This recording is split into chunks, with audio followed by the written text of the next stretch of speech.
الرحيم يا جماعة. احنا طبعا المرة اللي فاتت خدنا الانتي بودي ميديتد ريسبونس اللي هو في انواع الاميونو ريسبونس. احنا قلنا في انتي بودي ميديتد ريسبونس وفي سيل ميديتد ريسبونس. الانتي بودي اللي هي لو اي حاجة غريبة داخلة من بره، زي احنا بنقدر نتحكم فيها او نقدر الجسم يدافع عن نفسه. تمام. تاني حاجة لو بقى خلية، يعني حاجة دخلت الخلية دي باظت، ازاي الجسم بيدافع عن نفسه ضد الحاجة دي. تمام كده. لازم اول الحاجات الكبيره اللي الجسم مش هيقدر يعمل لها مثلا اجسام مضاده كلها، يعني دي السيل ميديتد ريسبونس، بيتدخل الجسم معاها في السيل ميديتد ريسبونس. ده بالنسبه للليفنج سيلز والماكروفاج. مثلا لو في فيروس مثلا هاجم اي خليه عندي في اي جهاز، والفيروس ده دخل فعلا، فبيحصل ايه؟ بيحصل اللي في طبعا عن اي خليه فيها نواه. تمام. في حاجه اسمها ميجور هيستوكومباتيبيليتي 1. تمام. طبعا الفيروس ده بيتفتت وبيجي لي على الميجر هيستوكومباتيبيليتي 1 ده، الجسم بيتعرف عليه، او الميجر هيستوكومباتيبيليتي 1 بيقول لا الحاجه دي. طبعا هناك كان في ميجر هيستوكومباتيبيليتي 2، ده لو حاجه من بره والجسم والماكروفاج بلعتها وابتدي يشتغل. لا، انا بتكلم هنا على السيل. الفيرال دخل، فيروس دخل الخليه دي، بدات تتغير.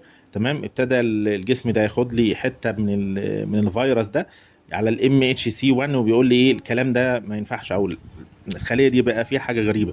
تمام. بيجي تي اتش 2 او تي هيلبر 2. احنا هناك كان تي هيلبر 2، تي هيلبر 2، هنا تي هيلبر 1.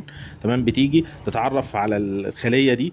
تمام. بتبتدي تفرز لي حاجه اسمها انترفيرون جاما وانترلوكين 2. انترلوكين 2 تمام بيعمل اكتيفيشن للتي هيلبر 1. تمام. عشان يعني تبتدي تنشط، عشان تديني انترفيرون جاما. انترفيرون جاما يا جماعه ده بيعمل اكتيفيشن لخلايا اسمها تي سيتوتوكسيك.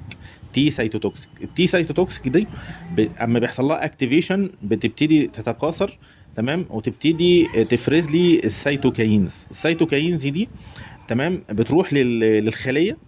تمام. اللي هي فيها مشكله دي، وتبتدي بقى تفرز عليها انزيمات بروفرين، تكسرها، تعمل لها ابوبتوزيس، اي حاجه، المهم تخلصني من الخليه دي. تمام. وبتديني كمان تي ميموري عشان لو حصل حاجه شبيهه لكده في المستقبل، تقدر التي ميموري تشتغل على طول. تمام.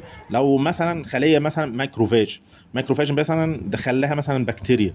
تمام. البكتيريا دي قدرت البكتيريا دي تخلي الماكروفاج دي انفكتد سيلز، يعني هي يعني ما قدرتش بقى الماكروفاج تهضم البكتيريا دي، لا بقت الخليه خليه الماكروفاج بقت خليه مصابه بالبكتيريا. بيجي طبعا جزء من البكتيريا دي بيتعرف عليه الام اتش سي 1.